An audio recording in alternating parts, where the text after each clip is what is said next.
नमस्कार दोस्तों, स्वागत है आपका हमारे YouTube चैनल द GS में। दोस्तों हम लोग करा रहे हैं यूपी लेखपाल 2022 की तारीख में लोग समान हिंदी के कुछ महत्वपूर्ण प्रश्नों का अभ्यास करेंगे। दोस्तों इससे पहले हम लोगों ने आपको सभी हिंदी के जितने भी टॉपिक हैं उन सभी टॉपिकों को हम लोग करा रखे हैं, वो चैनल पर जा करके आप देख सकते हैं। दोस्तों रोज़ क्लास के बाद तुरंत आपको PDF उपलब्ध करा रहे हैं आपको। दोस्तों ये आपकी क्लास 17वीं है। दोस्तों अगर अभी तक आपने चैनल को सब्सक्राइब नहीं किया तो प्लीज़ चैनल को सब्सक्राइब करें। अगर आपको अच्छी लगे इसको वीडियो को लाइक करें। चलिए शुरू करते हैं आज का पहला प्रश्न कि दिए गए विकल्पों में से तत्सम शब्द है। आपको बताना है कि ऑप्शन ए कपूर, पीठ, बधिर या फिर सोना, इनमें से कौन सा शब्द तत्सम शब्द है। तो दोस्तों इसमें से आपका तत्सम शब्द है ऑप्शन ए, सी में, सॉरी दोस्तों, बधिर में, ऑप्शन सी बधिर में। दोस्तों ये तत्सम शब्द है। बाकी आपके कपूर, पीठ और सोना ये तीनों ही आपके तद्भव हैं। बधिर का दोस्तों यानी बहरा, इसका तद्भव रूप क्या हो जाएगा, बहरा। और अन्य विकल्प जैसे कि कपूर का दोस्तों कर्पूर होता है, सोना का दोस्तों स्वर्ण होता है तत्सम, और पीठ का दोस्तों पृष्ठ होता है। अब तत्सम की बात कर लेंगे कि परिभाषा सहित ऐसे शब्द संस्कृत से ज्यों के त्यों लिए गए उन्हें दोस्तों तत्सम कहते हैं। और जैसे उदाहरण के लिए कूप, उष्ट, पंचम आदि। तद्भव में दोस्तों क्या होगा, संस्कृत हिंदी में आने पर जिन शब्दों का रूप बदल गया हुआ है दोस्तों तद्भव कहलाते हैं। जैसे आग, काम, पाँच आदि। दोस्तों इन सभी टॉपिकों को हम लोग ने अलग चैनल पे चैनल पे करा रखा है। चाहे आपका तत्सम हो, तद्भव हो, या फिर काल, कारक, समास, जितने भी आपके वाक्यांश के लिए एक शब्द अनेकार्थी शब्द हो, सभी टॉपिक हम लोगों ने करा रखे हैं। आप चैनल पर जा करके देख सकते हैं। सभी इंपॉर्टेंट टॉपिक किसी भी परीक्षाओं में जिसमें आपकी हिंदी पूछी जाती है उन सभी में दोस्तों सभी इंपॉर्टेंट है सभी के लिए। नेक्स्ट दूसरा प्रश्न, दिए गए विकल्पों में अशुद्ध वाक्य का चयन कीजिए। आपको बताना है कि इनमें से अशुद्ध वाक्य कौन सा है। ऑप्शन ए, सूरज ने एक नया मोबाइल खरीदा है। ऑप्शन बी, राधिका हंसकर बोली। ऑप्शन सी, अखिलेश रोते हुए सो गया। ऑप्शन डी, छुट्टी ही हुई और बच्चे घर चले गए। इनमें से आपको बताना कौन सा होगा दोस्तों। तो इनमें से दोस्तों आपका सही मतलब जिसमें अशुद्ध वाक्य है तो वह है दोस्तों आपका सूरज एक नया मोबाइल खरीदा है। एक नए मोबाइल दोस्तों, सूरज ने एक नया मोबाइल खरीदा है, ना कि दोस्तों ये आपका बनेगा नया मोबाइल, या बनेगा दोस्तों नया मोबाइल। ऑप्शन ए इसका सही उत्तर हो जाएगा, सूरज ने एक नया मोबाइल खरीदा। अब सूरज के पर्यायवाची बात कर लेंगे कि दिनकर, प्रभाकर, दिवाकर, भास्कर और सविता, अन्य सभी वाक्य आपके शुद्ध हैं, चाहे आपके कोई भी हो। छुट्टी हुई और बच्चे घर चले गए, अखिलेश रोते हुए सो गया, राधिका हंसकर बोली, तीनों ही शुद्ध वाक्य हैं। नेक्स्ट तीसरा प्रश्न, बहुवचन शब्द की पहचान कीजिए। आपको बताना इनमें से बहुवचन शब्द कौन सा है कि बहन है ऑप्शन ए, या ऑप्शन बी टोपी है, या फिर ऑप्शन सी जटाएं हैं, या फिर ऑप्शन डी मुनि है। तो दोस्तों स्वाभाविक है, देख सकते हैं आपका कि आपका ऑप्शन सी है जटाएं। ऑप्शन सी जटाएं दोस्तों बहुवचन शब्द हैं। जटा होगा दोस्तों, जटाएं हो गई। ये आपका एक वचन में जटा होगा और बहुवचन में जटाएं होता है। जटा स्त्रीलिंग शब्द है जिसका अर्थ है गुथे एवं लिपटे हुए बालों की लट, जैसे साधु संत की जटा। तथा अन्य शब्द जैसे आप लड़कियों को भी दे सकते हैं, स्त्रीलिंग जटा नहीं होती, लड़कियां भी जटा बना लेती हैं, बहुत बच्चे टाइप। अन्य एक वचन रूप में जैसे जिनका बहुवचन रूप निम्नवत है, जैसे कि टोपी का टोपियाँ, बहन का बहनें, मुनि का मुनियों। नेक्स्ट, श्रृंगार का उचित उचित तद्भव शब्द है। आपको बताना ऑप्शन ए श्रृंगार सही है, या ऑप्शन बी श्रृंगार सही, या ऑप्शन सी श्रृंगार सही है, या फिर ऑप्शन डी श्रृंगार सही है। तो दोस्तों इसमें से श्रृंगार का उचित तद्भव शब्द हो जाएगा ऑप्शन डी श्रृंगार हो जाएगा। ये आपका सही उत्तर है, ऑप्शन डी श्रृंगार होगा, ना कि दोस्तों श्रृंगार होगा। उसमें दोस्तों वर्णनिगत अशुद्ध वाक्य हैं तीनों ही बाकी के। श्रृंगार पुल्लिंग शब्द जिसका अर्थ सजावट या सज धज होता। और श्रृंगार के पर्यायवाची शब्द जैसे दोस्तों साज, थाट, अलंकरण और रूप सज्जा। दोस्तों आप देख सकते हैं कभी कभी हम लोग आपको संधि विच्छेद कराते हैं, कभी कभी आपको पर्यायवाची ऑप्शनों की बता देते हैं, बाकी तीनों को भी बता ही देते हैं दोस्तों। नेक्स्ट पांचवा प्रश्न, बुरे समय को देख कर गंजे तू क्यों रोए, किसी भी हालत में तेरा बाल न बांका होए। उपयुक्त काव्य पंक्ति में स्थायी भाव क्या है। आपको बताना स्थायी भाव क्या होगा कि बुरे समय को देख कर गंजे तू क्यों रोए, किसी भी हालत में तेरा बाल न बांका होए। तो दोस्तों इसमें आपको बताना है कि हास होगा, रति होगा, शोक होगा, या फिर उत्सव होगा।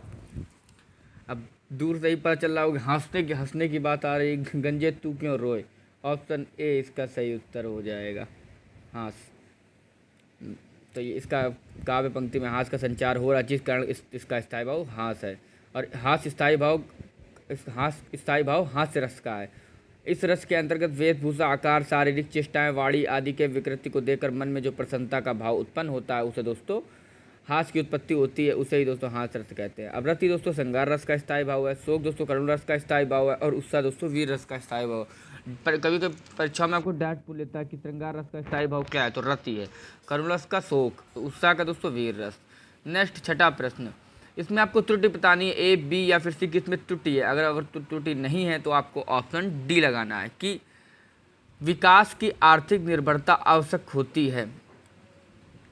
तो इसमें बताना है आपको क्या होगा दोस्तों, तो हो जाएगा आपका ऑप्शन ए में दोस्तों त्रुटि, विकास की नहीं, ना कि दोस्तों विकास के लिए हो जाएगा, ना कि दोस्तों विकास की होगा, विकास के लिए आर्थिक निर्भरता आवश्यक होती है। निर्भर शब्द दोस्तों ता प्रत्यय के योग से निर्भरता शब्द बना है जिसका अर्थ है किसी भी आश्रित। नेक्स्ट सातवां प्रश्न, रति रति शोभा सब रति के शरीर की, रति रति शोभा सब रति के शरीर की, तो उपयुक्त काव्य पंक्ति में कौन सा अलंकार होगा दोस्तों, तो आपको बताना ऑप्शन ए अनुप्रास अलंकार होगा या फिर ऑप्शन बी रूपक अलंकार या फिर ऑप्शन सी श्लेष अलंकार या फिर ऑप्शन डी यमक अलंकार। तो इसका सही उत्तर हो जाएगा दोस्तों यमक अलंकार, ऑप्शन डी इसका सही उत्तर हो जाएगा। उदाहरण सहित हम लोग बात करेंगे जैसे नीचे कि रति शब्द एक से अधिक बार आया है और हर बार इसका अर्थ भिन्न है, याद रखिएगा। जहाँ यहाँ एक रति रति का अर्थ है तनिक तनिक अर्थात सारी ओर, और एक रति का अर्थ है कामदेव की पत्नी, इसलिए जहाँ यमक अलंकार होगा। जहाँ एक ही शब्द कई बार अलग अलग अर्थों में प्रयुक्त होता है वहाँ दोस्तों यमक अलंकार होता है। अन्य विकल्प जैसे अनुप्रास की बात कर लेंगे, जब काव्य में किसी वर्ण की आवृत्ति एक से अधिक बार होती है अर्थात कोई वर्ण एक से अधिक बार आता है तो उसे अनुप्रास अलंकार कहते हैं। जैसे रघुपति राघव, राजा राम, पतित पावन सीताराम। रूपक अलंकार की बात कर लेंगे, जब रूप गुण की अत्यधिक समानता के कारण उपमेय पर उपमान का भेद रहित आरोप होता है उसे दोस्तों रूपक अलंकार कहते हैं। जैसे भजमन चरण कवल अविनाशी। नेक्स्ट श्लेष अलंकार की बात कर लेंगे, एक शब्द के अनेक अर्थ चिपके होते हैं, जब काव्य में कोई शब्द एक बार आए और उसके एक से अधिक अर्थ प्रकट हो उसे दोस्तों श्लेष अलंकार कहते हैं। जैसे उदाहरण के लिए मधुबन की छाती को देखो सूखी इसकी कितनी कलियां।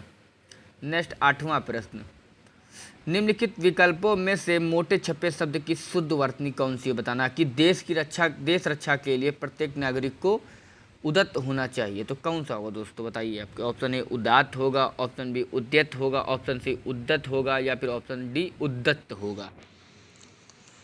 तो इसमें आपको सही उत्तर बताना है दोस्तों। सही उत्तर हो जाएगा दोस्तों, मैं बता रहा हूँ दोस्तों, ऑप्शन सी उद्यत होगा। क्या होगा, उद्यत। नेक्स्ट ना उपरोक्त विकल्पों में आपका उद्यत होगा। उद्यत विशेषण शब्द है जिसका अर्थ होता है प्रस्तुत या फिर आमादा।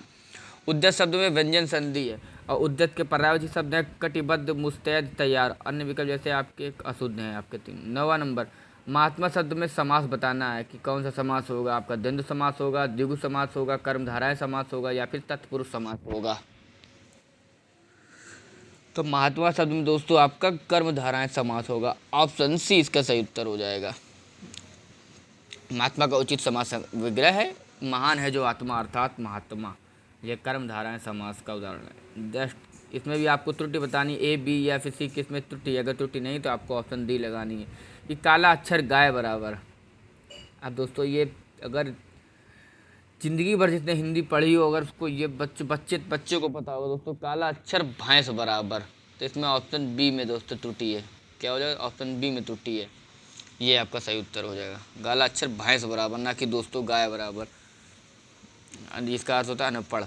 नेक्स्ट कहते नहीं आप सुना होगा काला अक्षर भैंस, तुम तो बिल्कुल काला अक्षर भैंस बराबर हो, मतलब कुछ आता जाता नहीं तो अनपढ़ हो बिल्कुल। नेक्स्ट 11वां प्रश्न, ज्ञानवान का स्त्रीलिंग शब्द है, आपको बताना है कि ज्ञानवान का स्त्रीलिंग शब्द क्या होगा। ऑप्शन ए ज्ञानवी या फिर ऑप्शन बी ज्ञानवानी या फिर ऑप्शन सी ज्ञानी या फिर ऑप्शन डी ज्ञानवती। तो दोस्तों इसमें आपका हो जाएगा ऑप्शन डी ज्ञानवती होगा, ऑप्शन डी ज्ञानवती। नेक्स्ट ज्ञानवान विशेषण शब्द है जिसका अर्थ योग्य एवं समझदार होता है और ज्ञानवान के पर्यायवाची शब्द है ज्ञानी, विवेकी, विद्वान, आलिम, सुविज्ञ। अन्य विकल्प आपके अनुचित विकल्प। नेक्स्ट 12वां प्रश्न, निम्नलिखित लोकोक्त कृतियों में से कौन सा उदाहरण आपका होगा इसका कि आसमान से गिरे और खजूर में अटके। आसमान से गिरे और खजूर में अटके, दोस्तों इसका हो जाएगा आपका एक मुसीबत खत्म नहीं हो रही है दूसरी हाजिर हो जा रही। तो ऑप्शन सी इसका सही उत्तर हो जाएगा। क्या हो जाएगा दोस्तों? Option C. नेक्स्ट, लोकोकृत्य आपको बता ही दिया मैंने। वाक्य, मैं ज़िंदगी से बहुत परेशान हो गया हूँ, एक मुसीबत खत्म नहीं होती दूसरी आती है, तो वही वाली बात हो, आसमान से गिरे खजूर में अटके। नेक्स्ट, 13वां प्रश्न, आज कॉलेज खुला होगा, यह वाक्य किस काल का है? तो आज कॉलेज खुला होगा, यह वाक्य दोस्तों हो जाएगा आपका संदिग्ध वर्तमान काल का। ऑप्शन सी इसका सही उत्तर हो जाएगा। नेक्स्ट, संदिग्ध यानी कि देखते हैं क्यों, क्योंकि दोस्तों क्रिया के जिस रूप से वर्तमान काल क्रिया के होने या करने पर शक हो, उसे दोस्तों संदिग्ध वर्तमान काल कहते हैं। अर्थात जिन वाक्यों के अंत में ता होगा, ती होगी, ते होंगे आदि आते, उसे दोस्तों संदिग्ध वर्तमान काल कहते हैं। नेक्स्ट, निम्नलिखित प्रश्न में दिए गए वाक्यांश के एक साथ बताना कि जो तेजहीन हो, जो तेजहीन हो क्या कहलाएगा दोस्तों? निर्भय कहलाएगा, निर्दोष कहलाएगा, निर्मम कहलाएगा या फिर निस्तेज कहलाएगा? तो जो तेजहीन हो दोस्तों कहलाएगा निस्तेज कहलाएगा। ऑप्शन डी इसका सही उत्तर हो जाएगा। निस्तेज हो, निस्तेज का उचित संधि विच्छेद क्या होगा? निह प्लस तेज। यह विसर्ग संधि का उदाहरण है। अब विसर्ग का स्वर या व्यंजन के साथ मेल होने पर जो परिवर्तन होता है उसे दोस्तों विसर्ग संधि कहते हैं। अन्य विकल्प जैसे कि निर्दोष, निर्दोष क्या? जिसमें कोई दोष ना हो वो निर्दोष कहलाएगा। जिसमें कोई भय ना हो निर्भय कहलाएगा। जिसके हृदय में ममता ना हो निर्मम कहलाता है।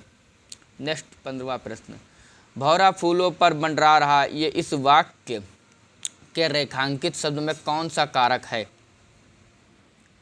तो भौरा फूलों पर मंडरा रहा, तो दोस्तों इसमें हो जाएगा आपका अधिकरण, जिसमें दोस्तों मैं और पर आ जाए, जिसमें दोस्तों मैं और पर आ जाए तो वह दोस्तों आपका अधिकरण कारक का होता है।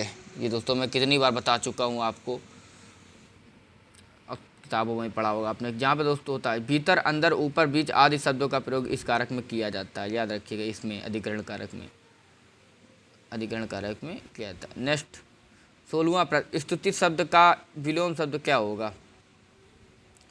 स्तुति शब्द का विलोम शब्द हो जाएगा दोस्तों निंदा। ऑप्शन डी इसका सही उत्तर हो जाएगा। क्या हो जाएगा? निंदा। स्तुति स्त्रीलिंग शब्द जिसका अर्थ है प्रशंसा करना और निंदा का अर्थ है बुराई करना। अब दोस्तों अन्य विकल्प जैसे बंद का मोक्ष हो जाएगा, दुर्गंध का सुगंध, दुर्गंध का दोस्तों सुगंध। देखिए 2 बार कर दिया मैंने, कोई नहीं। नेक्स्ट, 17वां प्रश्न, निम्नलिखित लोकोकृतियों में से कौन सा उदाहरण होगा कि कानो कान खबर ना होना? तो कानो कान खबर ना होना, तो किसी को पता ना चलना। ऑप्शन ए इसका सही उत्तर हो जाएगा। कब किसी को पता ही नहीं चलेगा, ये सब तो बात की बात है। किसी को जला देना, किसी को हटा देना, किसी को मार देने से तो बात की बात है। पहले तो बताओगे तो क्या है चल रहा है। आजकल तो लोगों के घर में शादी तक वाक्य बनेगा, शादी तक तय हो जाती है, किसी को कानो कान खबर भी नहीं पड़ती है। ये सही है। नेक्स्ट, 18वां प्रश्न, निम्न प्रश्नों में अनेकार्थी शब्द दिए गए, एक अर्थ शब्द के साथ ही लिखा है। दूसरा आपको बताना है कि सारंग का राजहंस हो जाएगा। दूसरा क्या होगा बताइए आप लोग। ऑप्शन ए विधि होगा, या फिर ऑप्शन बी इंद्र होगा, या फिर ऑप्शन सी बादल होगा, या फिर ऑप्शन डी कान होगा। तो इसमें हो जाएगा आपका ऑप्शन सी बादल हो जाएगा। सारंग का दोस्तों बादल हो जाएगा दोस्तों, बादल हो जाएगा। सारंग के अन्य अनेकार्थी शब्द क्या? सांप, हिरण, पपीहा, राजहंस, कामदेव, कमल। अन्य विकल्प जैसे कि आपका हो जाएगा विधि का दोस्तों कानून, रीति, भाग्य। इंद्र का दोस्तों हरि, सूर्य, विष्णु। और कान का दोस्तों श्रुति और वेद। नेक्स्ट, 19वां प्रश्न, विपिन का पर्यायवाची शब्द क्या होगा? विपिन का पर्यायवाची शब्द क्या होगा दोस्तों? तो विपिन का पर्यायवाची शब्द है कानन। ऑप्शन बी इसका सही उत्तर हो जाएगा। क्या हो जाएगा दोस्तों? ऑप्शन बी कानन। विपिन के अनेक अन्य अनेक पर्यायवाची शब्द क्या होंगे? अरण्य, गहन, अक्ष, कांतार, जंगल, वन आदि। और अन्य विकल्प जैसे आपके वृक्ष का दोस्तों पेड़, पदम, विटप। मारुत का दोस्तों बयार, पवन, वायु। पुष्प का दोस्तों सुमन, कुसुम, मंजरी। नेक्स्ट, 20वां प्रश्न, इसमें भी आपको एक अर्थ दिया है, दूसरा आपको बताना अनेकार्थी शब्द कि तीर का बाण है। दूसरा क्या होगा दोस्तों? तीर का बाण है तो दूसरा दोस्तों हो जाएगा तट। ऑप्शन सी इसका सही उत्तर हो जाएगा, तट हो जाएगा। तीर के अन्य अनेकार्थी शब्द किनारा और समीप। कहते तीर है, आ गए तीर आ गए। अब तीर वाला बाण वाला भी तीर हो जाएगा दोस्तों, अब वाला भी तीर तो हो जाएगा। सर्प का दोस्तों नाग, हाथी और नकेसर। अग्नि का दोस्तों तप, तपस्या, साधना। पंख का दोस्तों पत्र, पृष्ठ और चिष्टि। नेक्स्ट, 21वां, इसमें आपको वाक्यांश के लिए शब्द बताना है कि जो ग्रहण करने योग्य ना हो। तो जो ग्रहण करने योग्य ना हो क्या कहलाएगा? अप्राप्य कहलाएगा, असाध्य कहलाएगा, आघंत कहलाएगा या फिर अग्रह कहलाएगा? तो ये कहलाएगा दोस्तों अग्रहम कहलाएगा। ऑप्शन डी इसका सही उत्तर हो जाएगा। क्या हो जाएगा दोस्तों? ऑप्शन डी इसका सही उत्तर हो जाएगा। दोस्तों आई होप आपको वीडियो अच्छी लगी हो। अगर अच्छी लगे तो इसको लाइक करें, कमेंट करें एंड प्लीज़ चैनल को सब्सक्राइब करें। धन्यवाद।